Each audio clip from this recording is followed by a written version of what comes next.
कोल्हापुरातला गणेशोत्सव आणि कोल्हापुरातला फुटबॉल म्हटलं की आठवतात शहरातल्या पेठा. कारण प्रत्येक पेठेचा राजा आहे तर कुणाचा महाराजा असणारा गणपती इथं आहे. तर प्रत्येक पेठेची फुटबॉलची टीम वेगळी आहे आणि या सगळ्या पेठा मिळून कोल्हापूरच्या एका मतदारसंघाचं भवितव्य ठरवत असतात. आणि तो मतदारसंघ म्हणजे कोल्हापूर उत्तर विधानसभा मतदारसंघ. नमस्कार, मी राहुल सडोलीकर.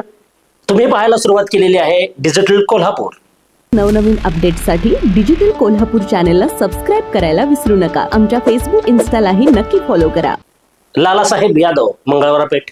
भाड्याच्या घरात राहणारे अशी ओळख असणारे शुक्रवार पेठेतील त्र्यंबक सीताराम कारखानीस, शिवाजी पेठेतील सुरेशराव साळोखे, शनिवार पेठेत राहणारे राजेश क्षीरसागर आणि मंगळवार पेठेत राहणारे दिवंगत आमदार चंद्रकांत जाधव आणि त्यांच्या पश्चात झालेल्या पोटनिवडणुकीत विजयी झालेल्या त्यांच्या पत्नी आमदार जयश्री जाधव. ही यादी पाहिली की पटकन लक्षात येतं की कोल्हापूर उत्तर विधानसभा मतदारसंघाचे भवितव्य आजवर शहरातल्या पेठाने म्हणजेच गावठाण भागाने ठरवले आहेत. येणाऱ्या 2024च्या विधानसभा निवडणुकीत राज्याच्या राजकारणात मोठी उलथापालथ झालेली आहे आणि त्याचे थेट परिणाम कोल्हापूरच्या राजकारणावर आणि पर्यायानं कोल्हापूर उत्तर विधानसभा मतदारसंघावर पडणार आहेत. त्याचं कारण म्हणजे उत्तर विधानसभा मतदारसंघावर आजवर असलेलं शिवसेनेचं प्राबल्य. कारण माजी आमदार सुरेश साळोखे यांच्यानंतर माजी आमदार राजेश क्षीरसागर यांच्या माध्यमातून या मतदारसंघात 2 वेळा भगवा फडकलेला आहे. उत्तर विधानसभा मतदारसंघात आमदार सतेज पाटील यांचे वास्तव्य असणारा कसबा बावडा हा निवडणुकीचे भवितव्य ठरवणारा भाग असल्यामुळं त्यांचं या मतदारसंघात प्राबल्य आहे. साहजिकच या मतदारसंघात त्यांच्या भूमिकेला विशेष महत्व असतं.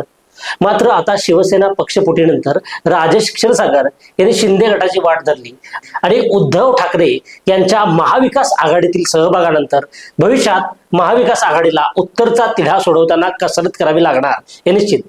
याला कारण आता काँग्रेसच्या विद्यमान आमदार जयश्री जाधव या उत्तरमधून प्रतिनिधित्व करतात आणि बंटी पाटील यांचं होमग्राऊंड असणारं उत्तर विधानसभा मतदारसंघ. त्याचबरोबर गेल्या अनेक वर्षापासून शिवसेनेचं या मतदारसंघातील असणारं प्राबल्य. या मतदारसंघात काँग्रेस विरुद्ध शिवसेना अशी थेट लढत यापूर्वी झालेली आहे. कारण अलीकडे झालेल्या पोटनिवडणुकीत भाजपच्या सत्यजित उर्फ नाना कदम यांनी घेतलेली जवळपास 78,000 मतं. हा मतदार महायुतीत शिवसेना शिंदे गटाला मिळाला तर प्रमुख दावेदार राजेश क्षीरसागर असणार हे निश्चित. मात्र यावेळी महाडिक गटाचे सत्यजित नाना कदम यांची भूमिका काय असणार आहे?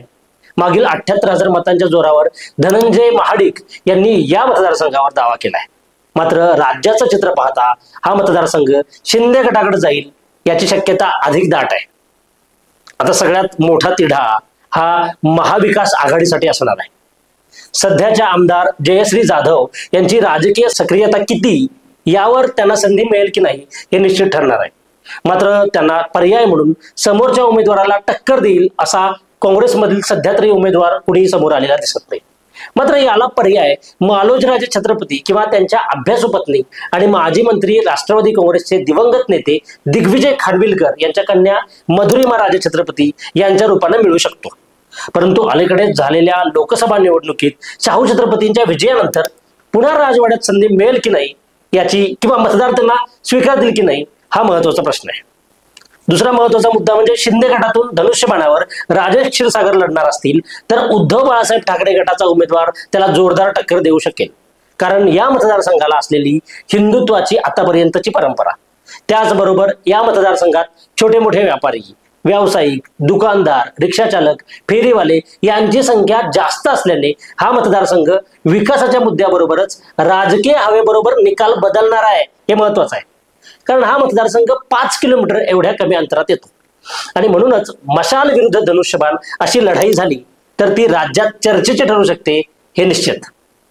काँग्रेसच्या उमेदवाराशी तुलना केली तर शिवसेना उद्धव ठाकरे गटाकडे विजयाचे निकष पूर्ण करणारे आणि चर्चेतले शिवाय पेठेतले चेहरे आहेत.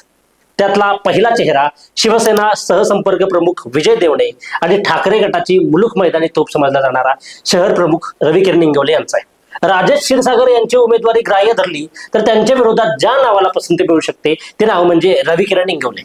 राजेश क्षीरसागर यांच्या विरोधात उद्धव ठाकरे गटाची परखड भूमिका मांडणारा शिलेदार अशी प्रतिमा तयार करताना एक प्रमुख विरोधक म्हणून इंगवले यांचं नाव मतदारसंघात चर्चेत आहे.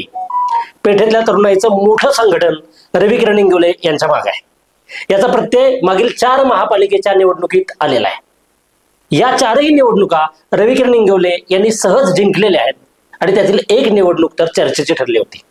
कारण गणेशोत्सवात झालेल्या एका तरुणाच्या खुनाच्या खोट्या आरोपात इंगवले यांना गोवण्यात आलं होतं. त्यावेळी चौकशीसाठी जेलमध्ये असतानाही महापालिकेत निवडून येणारे एक व्यक्ती म्हणून रविकिरण इंगवले यांचं नाव झालं होतं. ही बाब राज्यात लक्षवेधी ठरली होती आणि इंगवले यांचं नाव राज्यभर झालं होतं. इंगवले यांची रांगड्या आणि अभ्यासू वक्तृत्व शैलीवर शहरातले तरुण फिदा आहेत. मात्र हे असताना त्यांच्यावर असणाऱ्या खोट्या आरोपाचा डाग पुसताना इंगवले यांना कसरत करावी लागणार आहे हे निश्चित. पण पेठेतला डॅशिंग चेहरा म्हणून उद्धव ठाकरे गट त्यांना पसंती देऊ शकतो ही विचार करण्याची बाब आहे. उद्धव सेनेचे कोल्हापुरातील दुसरे निष्ठावान नाव म्हणजे विजय शामराव देवणे. उत्कृष्ट वक्तृत्व शैली आणि संघटन आणि तळागाळातील अनेक कार्यकर्त्यांशी संपर्क ठेवणारे नेतृत्व म्हणून त्यांच्याकडे पाहिलं जातं. गेल्या 2 टर्मला ते लोकसभेला त्यांना संधी न दिल्यानं उद्धव सेना त्यांना विधानसभेला संधी देणार का हे पाहणं औत्सुक्याचं ठरणार आहे. अशाच घडामोडी आणि राजकीय विश्लेषणासाठी तुम्ही पाहत राहा डिजिटल कोल्हापूर. तोपर्यंत धन्यवाद.